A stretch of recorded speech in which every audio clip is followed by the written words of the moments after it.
자, 우리가 둘째 이제 본론으로 넘어가서 예언자, 대언자의 소명이 있는데, 대언자의 소명과 무엇과 맞물려 있냐면 그 말씀을 받는 이스라엘 백성들의 그 상태와 이게 맞물려 있습니다.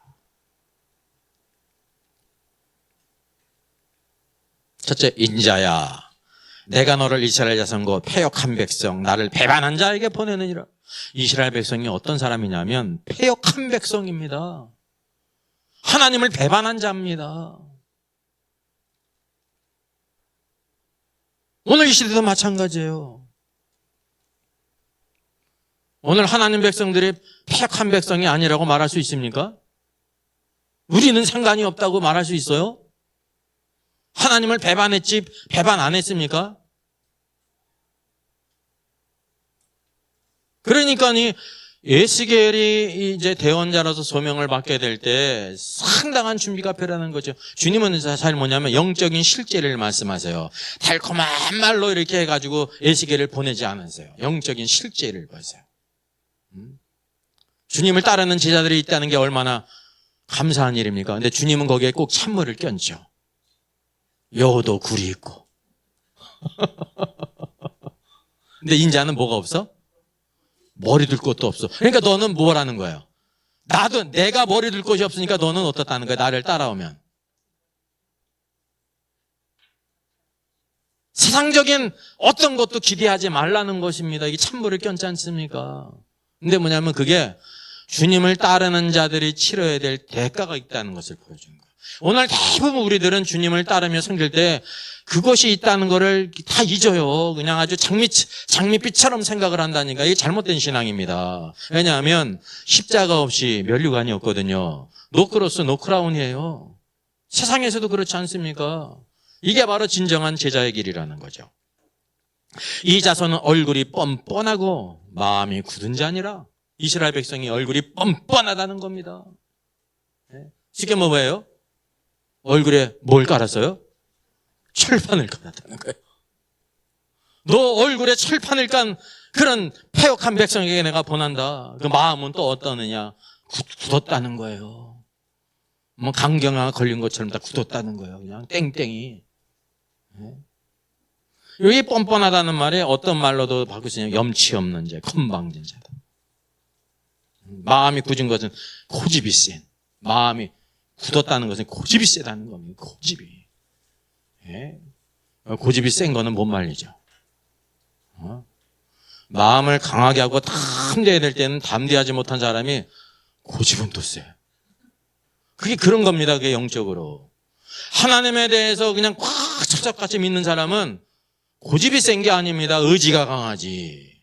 의지가 강하면 하나님의 말씀대로 살거든요. 자로나 우로나 치우치지 않고 어떤 일이 있어도. 그런 백성에게 보낸다는 것입니다. 이게 다 보면 그 시대의 상황일 뿐만 아니라 이 시대의 상황이라는 걸 알아야 돼요. 이 시대의 상황이라는 사실이죠. 사람의 심령이 다 뭐냐면 얼굴에 철판을 깔았어. 누가? 이방 민족이 아니라 하나님 백성들이.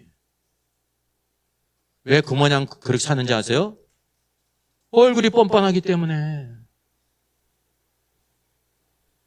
마음이 굳었어요. 또 말씀하십니다. 패역한 족속이라 그들은 듣든지 아니 듣든지 그들 가운데 선자가 있음을 알게 하렵니다. 그러니까 하나님의 역사가 뭐냐면 이런 백성들은 가야 듣지도 않지 않습니까? 근데도 누가 필요하다는 거예요? 하나님 말씀을 전한 대언자, 선지자가 필요하다는, 그래도 전하라는 것입니다. 이게 하나님의 방법이에요, 여러분. 반드시 하나님의 말씀을 전하는 사람이 있어야 되는 거예요. 주의 뜻을.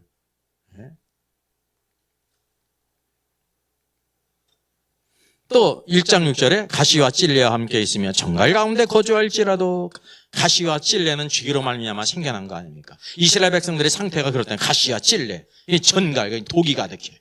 말이라든지 행동하든지 남을 다 찌르는데 그들에게 보낸다는 사실입니다. 예수님께서 제 아들을 보내시면서 뭐라면 너희가 뱀과 정갈을 밟으며 그랬습니다. 이 악한 영들을 비유한 거거든요. 뱀과 정갈을 밟는다는 것은 악한 영들을 가리키는 거예요. 그런데 하나님 백성들이 마치 그렇게 됐다는 거죠. 또 7절 패역한, 듣든지 아니 듣든지 넌 내 말을 고할지니라. 오늘도 하나님의 계획 가운데 듣든지 아니 듣든지 하나님의 말씀을 대언할 자가 필요하다는 것이 중요한 것입니다. 우리 생각으로는 필요가 없잖아요. 그죠? 안 들으니까. 근데 꼭 전해야 된다는 겁니다. 하나님의 공의를 선포해야 된다는 사실이죠. 이 시대가 마찬가지예요. 그래서 우리가 이 성과를 보게 되면 주님 아무도 내 말을 안 듣습니다. 주님의 말을 안 믿습니다. 괜찮아요. 전하는 게 문제지. 전하는 자의 사명은 그 사람을 변화시키는 게 아니라 전하는 사명이에요. 그 말씀대로 회개하느냐 회개하지 않는 것은 말씀을 받는 사람의 책임과 몫이라는 것을 우리가 기억할 필요가 있습니다. 그리고 2장 8절부터 보게 되면 에스겔에게 두루마리를 먹으라라고 말씀하고 있습니다. 인자야, 너는 발견한 것을 먹으라. 이 두루마리를 먹고 가서 이스라엘 족속에게 말하라 그랬어요. 여러분, 말을 하기 위해 하나님 말씀을 전하고 말하기 위해서는 뭐가 필요한지 아세요? 두루마리를 먹어야 되는 거예요. 두루마리가 그건 뭡니까? 하나님의 말씀이잖아요. 하나님의 말씀을 어떻게 먹을까요? 우리 한 장씩 찢어서 먹을까요? 어떻게 먹어요? 두루마리를 먹는 날이 말인 건 뭡니까? 그 말씀을 내 것으로 만들어서 그 말씀대로 살라는 겁니다. 그게 먹는 거예요. 하나님의 말씀을 먹어야 돼요. 그래서 양식으로 비유되지 않습니까? 양식으로. 사람이 떡으로만 살 것이 아니요 하나님의 입으로 나오는 모든 말씀으로 살 것이니라 하게 될 때 그 말씀을 어떻게 하라는 겁니까? 먹으라는 거죠. 우리가 여러분 말씀을 먹어야 돼요. 예? 이 그림 속의 떡처럼 그림 속의 떡 먹을 수 있어요, 없어요? 못 먹잖아요. 근데 하나님의 말씀은 먹는 것이라는 사실이죠. 내가 오늘도 그 말씀을 듣고 순종하라는 것입니다. 내 것으로 만들라는 것입니다. 그래야 뭐가 있냐면 말할 수가 있는 거예요, 여러분. 말은 아무나 하는 게 아닙니다. 반드시 뭐한 사람이? 두루마리를 먹은 사람이 말을 해야 한다는 거죠. 그랬더니 여기 반응이 있잖아요. 내가 주는 이 두루마리를 내 배에 놓으며 창자에 채우라 하시로 내가 먹었더니 어떻게 됐어요? 입에서 달기가 꿀 같더라. 하나님 말씀이 얼마나 꿀 같은지. 여러분 포도를 먹고 복숭아 먹고 과일 먹고 이렇게 좋은 음식을 먹으면 어떻겠습니까? 그냥 배만 불러요? 아마 배만 부르면 그렇게 잘 안 먹을걸요? 맛이 있지 않습니까? 맛이. 하나님께서 이 맛을 알게 하셨습니다. 우리 맛을 알 수 있다는 게 얼마나 놀라운 축복입니까? 하나님의 말씀을 우리가 맛보아 알아요. 얼마나 이게 달콤한지. 예. 그래서 이스라엘 족속에게 내 말대로 그들에게 고하라 그랬습니다. 근데 입에서는 단데 속에서는 어떻게 될까요? 이제 여기에는 없거든요. 어디에 있느냐면 계시록에 있어요. 계시록 10장 8절로 11절 보게 되면 바다와 땅을 밟고 있는 서 있는 천사의 손에 펴놓은 두루마리를 있습니다. 여러분 두루마리는 누구만이 가질 수 있는 겁니까? 하나님께서 가지셨다가 하나님으로부터 두루마리를 취하고 펼 수 있는 사람이 하늘 위에나 땅 위에나 땅 아래 아무도 없었지 않습니까? 사도 요한이 울었지 않습니까? 장로 중 하나가 울지 말라. 누가? 예? 다윗의 사자의 지파 예수 그리스도께서 그것을 취하리라. 이게 사자예요. 유다의 지파 사자예요. 여러분 이게 두루마리를 누군가 이게 들고 있다는 것은 그분이 누구라는 걸 가리키냐면 그분이 바로 예수 그리스도라는 걸 가리키는 거예요. 예수 그리스도. 이 두루마리는 어느 누구도 하나님의 손으로부터 가져올 수도 없고 펼 수가 없어요. 이게 본질이단 말이죠. 그래서 천사가 나에게 작은 두루마리를 달라. 한즉 천사가 이르되 갖다 먹어버리라. 내 배에는 쓰나 입에서는 꿀같이 달려. 동일하잖아요. 입에는 어때요? 달콤해 꿀같이 달아요. 근데 배에는 어떻습니까? 쓰다는 것입니다.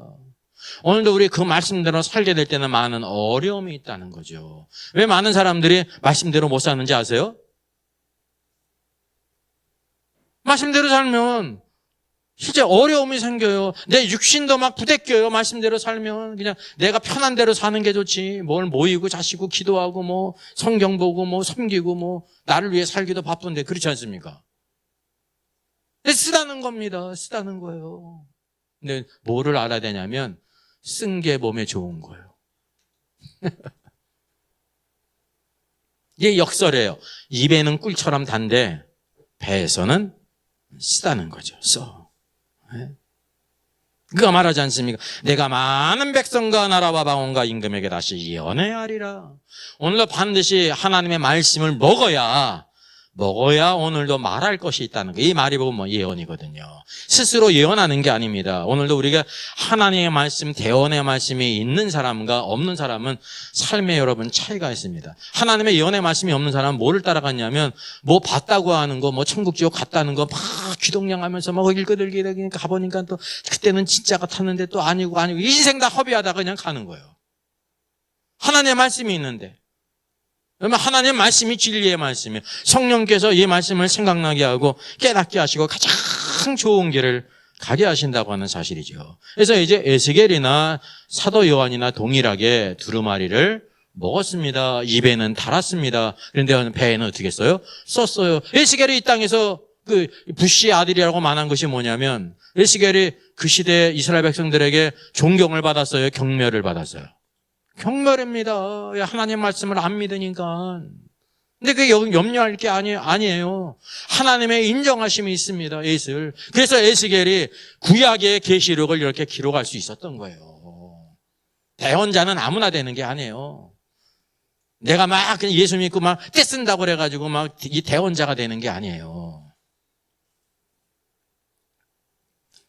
자, 이스라엘 족속의 상태와 에스겔의 자세에 대한 당부가 있어요. 3장. 그러면 이스라엘 족속은 이마가 굳고 마음이 굳어 내 말을 듣지 아니하리라 그랬습니다. 첫째, 이마가 굳다는 거예요. 이마가 굳어. 우리 대한민국에서 이마가 제일 굳은 사람이 있었죠. 과거에. 박치기 왕. 박치기 왕이 누구였어요?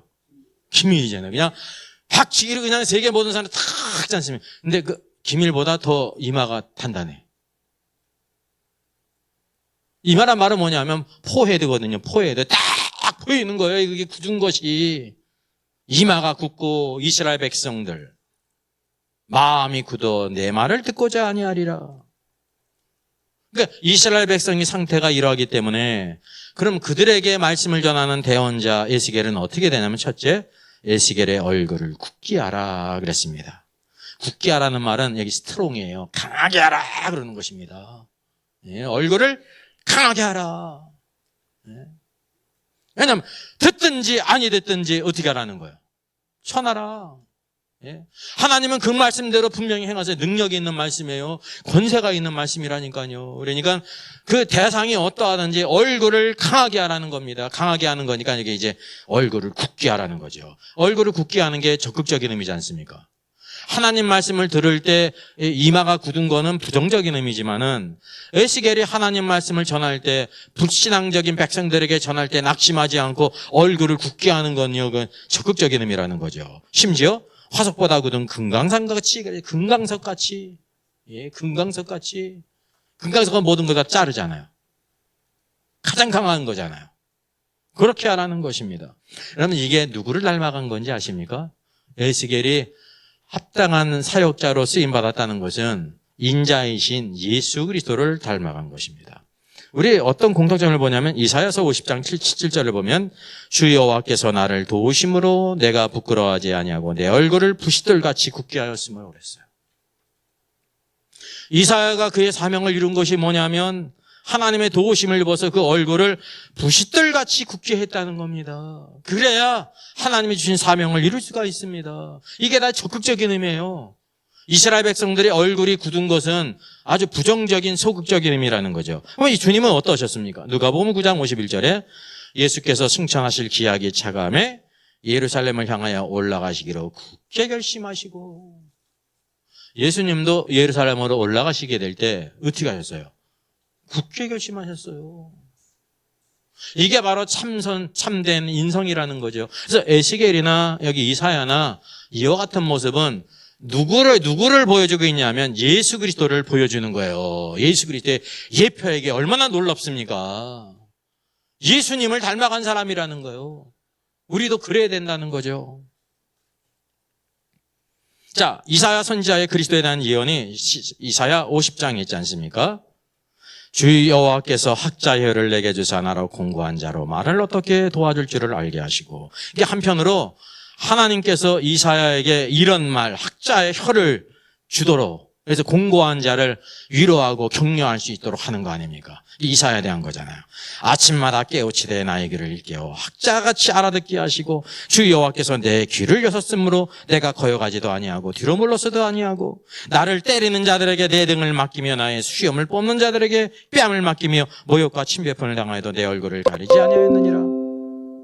쭉 가니까 뭐가 돼요? 누가 보여요? 예수님, 수치와 모욕을 당하신 예수님에 대한 예언이에요, 이게. 하나님의 말씀을 순종했던 이사야가 이러한 일들을 당했을 뿐만 아니라 이게 완전히 누구에 의해서 성취되냐면 예수 그리스도에 의해서 성취가 되는 거예요. 이런 예언을 하는 거예요. 아무나 예언을 못해요. 이게 참다운 예언이라니까요. 그래서 내 얼굴을 부싯돌같이 굳게 하셨으므로 내가 수치를 당하지 아니할 줄 아느니라. 이게 참다운 성도 사역자들이 가는 길이라는 사실이죠.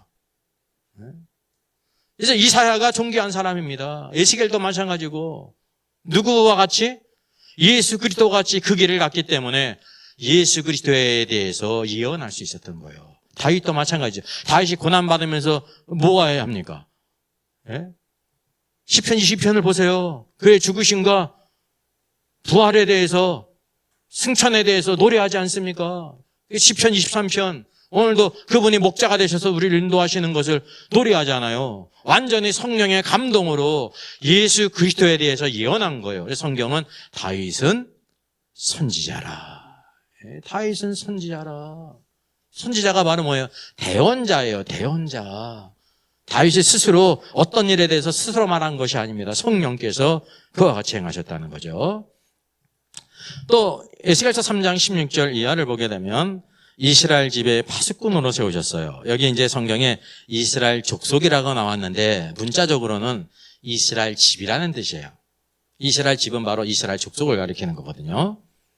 여기 7일 후에 여호와의 말씀이 내게 임하여 이르시되 인자야 내가 너를 이스라엘 족속의 파수꾼으로 세웠으니 너는 내 입의 말을 듣고 나를 대신하여 그들을 깨우치라. 파수꾼이 뭐 하는 사람입니까? 밤에 잠을 자지 않고 깨어 있어서 지키는 사람이잖아요. 파수꾼.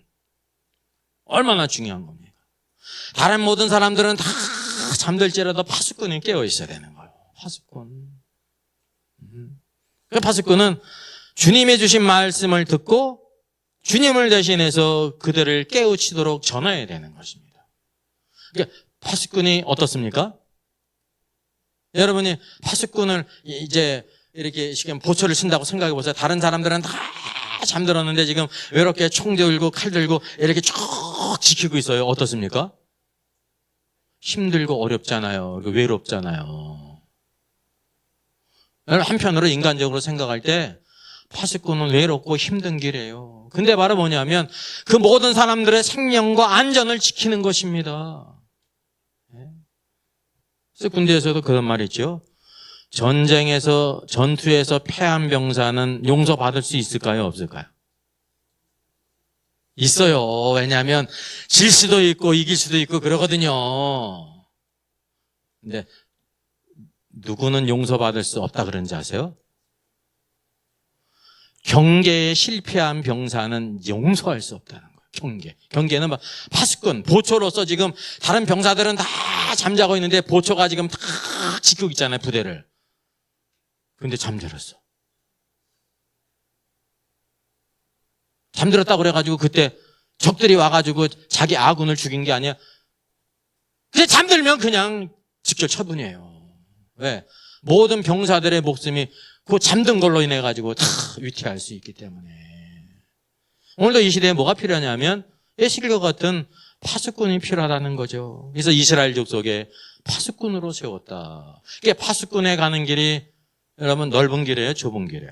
아주 좁은 길이죠. 그리고 아무나 하나님께서 파수꾼으로 세우지 않습니다. 자격을 갖춘 사람, 에스겔과 같은 사람, 준비된 사람, 그 축복을 누린다는 것입니다.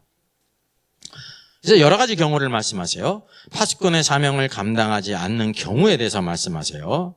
가령 내가 악인에게 말하기를 너는 꼭 죽으리라 할 때에 내가 깨우치지 아니하거나 말로 악인에게 일러서 악한 길을 떠나 생명을 구원하지 아니하면, 그 파수꾼의 사명을 감당하지 아니하면 그 악인은 죄악 중에서 죽을까요? 안 죽을까요? 죽죠. 죄악 가운데 죄를 행했으니까. 근데 중요한 거는 그의 핏값을 누구한테 찾는다는 거예요. 내 손에서 파수꾼에게 찾는다는 겁니다. 왜? 사명을 감당하지 않았기 때문에. 여러분, 이것을 기억을 하셔야 돼요. 그 핏값을 누구에게 찾으시냐면 파수꾼에게 찾는다는 거예요. 에스겔에게 찾는다. 이게 얼마나 이게 중요한 말씀입니까? 우리가 대부분 이것을 잊고 있어요.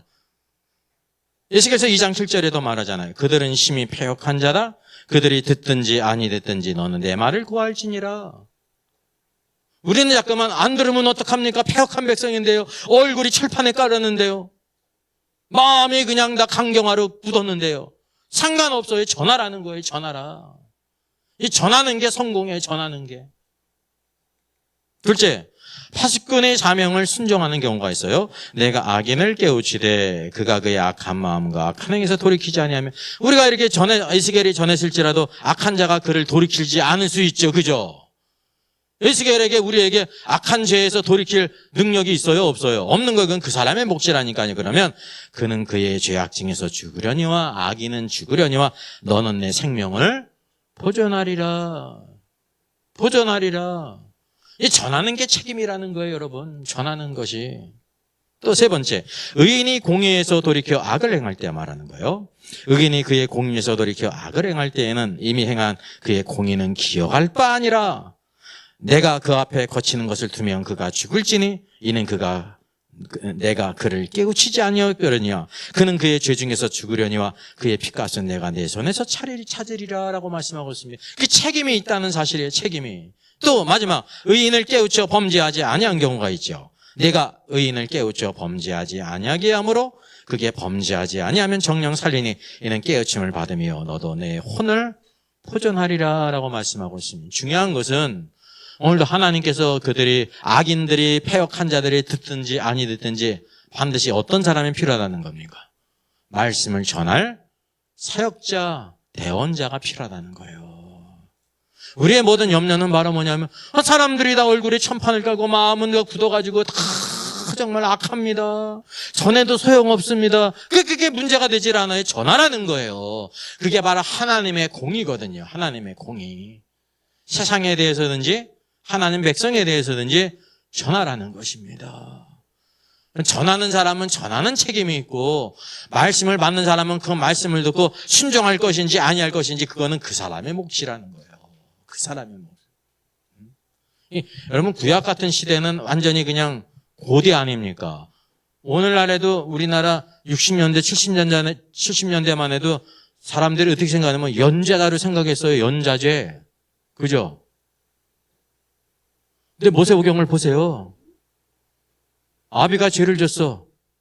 아비의 죄가 아들한테 가요, 안 가요? 안 가요.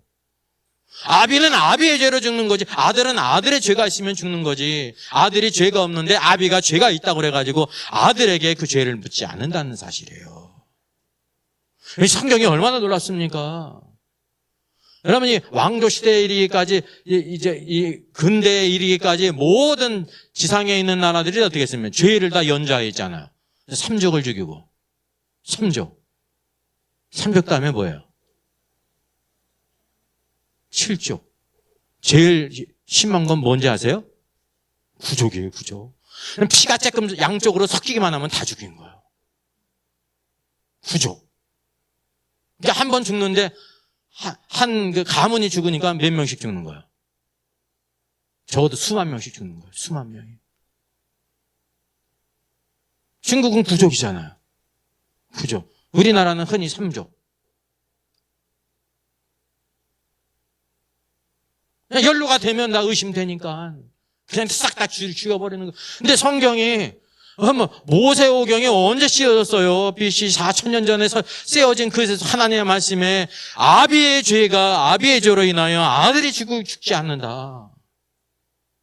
이게 얼마나 놀라운 말씀이. 성경은 진리라니까요. 진리요.